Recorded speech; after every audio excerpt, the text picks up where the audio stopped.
Welcome back, everybody. This is Andre and Stuart from Evolutions, and today we're talking about retirement and what to think about in today's economy and the current environment. With that being said, Stuart, what are you hearing? What are you thinking? What's going on out there for you?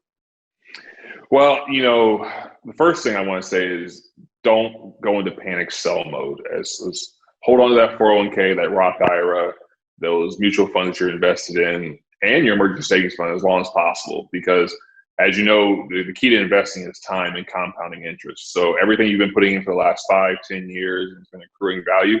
Let's keep that going. If you dip down, you're going to lose that time. So that's why when we talked about a few episodes ago, it's important to have an emergency savings fund.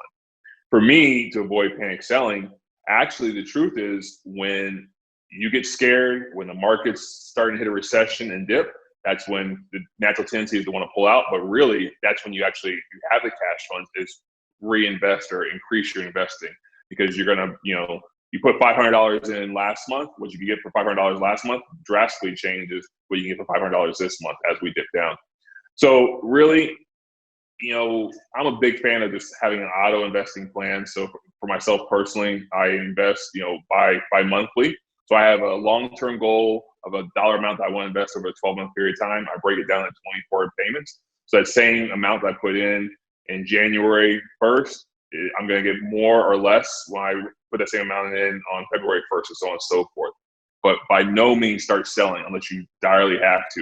And if you do have to sell, really check on, with your bank, your lender, who your brokerage house is, what the fees are and penalties, because the government's starting to release some of those funds and say, you can take out an early loan retirement fund without the penalties. But check first. Always, before you make any sort of drastic decision, check first. Yeah, I have to second that, in terms of like being able to withdraw and the government helping ease tax consequences for being able to access the retirement funds. Regardless of all of that, the first thing is first, come up with a plan, understand exactly how much you're going to be withdrawing and for what reason, right? If it's to if it's for food, shelter, utilities, that makes sense, right? But exactly how many months is that going to count out for? That's kind of the bigger picture. If it's for any reason other than that, hey, I haven't traveled in a while, I want to buy this fancy new thing on Amazon, whatever else, those have to be cut out just because of the long-term consequences of what you hit upon is truly like you're taking away from an investing, so your investing power goes down. I've seen that time and time again where people, hey, just because they can do something very similar to the packages that are rolling out at this moment in time, just because you can do something, it might not be the best move for you. So just understand that plan in terms of before you access the funds, where they're going to go. Right, exactly. And then what we can do is there's a go-between. There's a space in between not investing, and removing all those funds from investing. So let's say, for example, if you're strapped for cash, or if you're just worried about, I don't know, I'm good for 3 months, but this COVID period of time might last for 6 months. You can actually stop your investing. If you, like myself, if you invest $500 every 2 weeks, you can stop that investing period and take that extra $1,000, put it in your emergency savings fund. This is truly emergency savings fund, and you build up that bank that you're using. Just pay yourself and say your investment portfolio. Pay yourself that money, use it.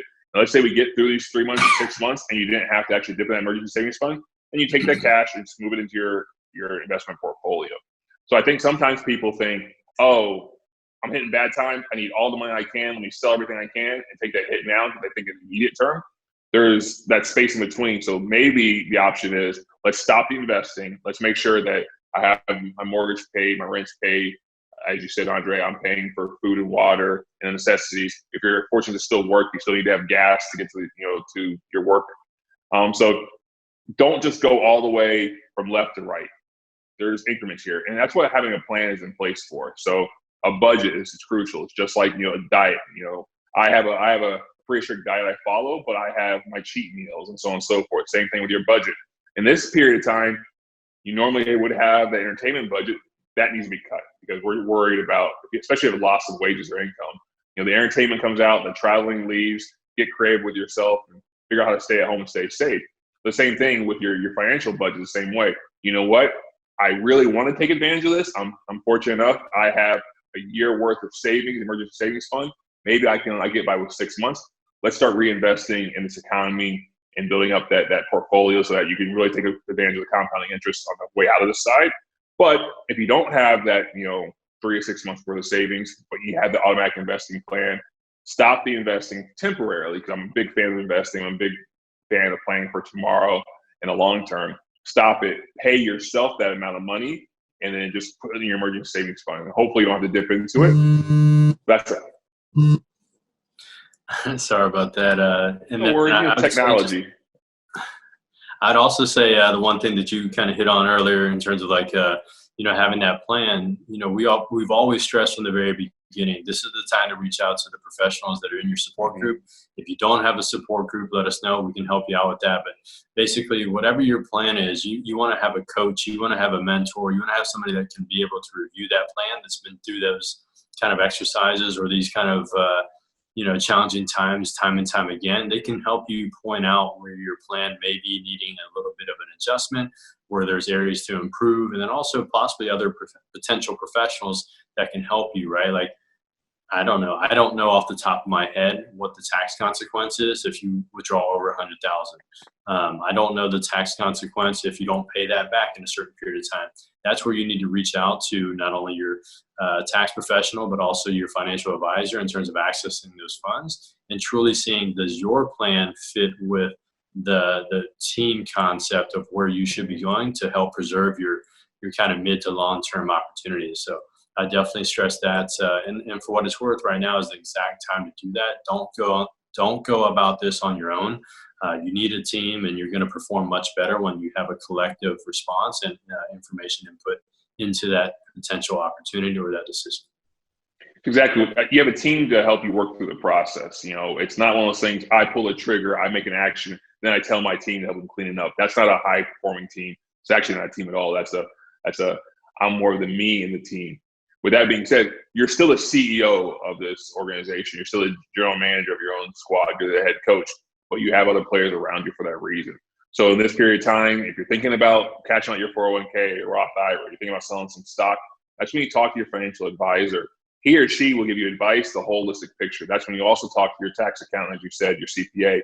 He or she will give you the whole picture, what that means to you and what you're trying to do if you want to be more liquid this time and what that looks like holistically. They'll give you the advice. They'll give you the guidance. They'll keep you. Their job is to stay up to date on the moving economy and legislation. Whereas, my job is running Evolution's app, and another person's job is being a banker. Another person's job is being a husband or a father. So 90% of their thoughts are about how the financial world investing in a recession, and that's why you have a team around you. So when they give you advice, it's with all that intelligence, all that knowledge base, and their entire team. So chances are, if you have a financial advisor, he or she, works for a larger collective group too. So imagine if there's 1,000 workers there. So there's 1,000. You're having 1,001 pieces of knowledge in there, intelligence versus your own research on Google. Google is an amazing tool. Coming to podcasts like this is an amazing tool, but it can never beat having the advisor in your life. But take the advice of that advisor, soak it all in, and make the decisions best for you and your family in that period of time. I couldn't agree more. So kind of in conclusion, I'd say check your options, double check your resources, create a plan, and then execute on that plan with a team that can help you review to make sure if there's any adjustments to those plans. And then if you need any help, just reach out to us. We're here to help you guys in any certain way that we can. Connect with advisors, review your plans, and just continue to move forward. Don't bury your head in the sand. Let us know how we can help. For me, the last piece of advice is what I already said. Don't panic sell. Just go ahead, to sleep easier at night. Stop the investing, automatic investing. Put a pause in it. Put all that money, pay yourself, put all that money in emergency savings fund, because we need cash right now to pay our rent, mortgage, our bills. And if you never have to use it, it's like those extra rolls of toilet paper I have in my garage. I'm going to use it at some point in time. So just, you have that cash at the end of this pandemic, put it back in investing. That's pretty much it. Wish you guys the best. As always, this is Andre and Stuart from Evolutions. Thank you so much for your time.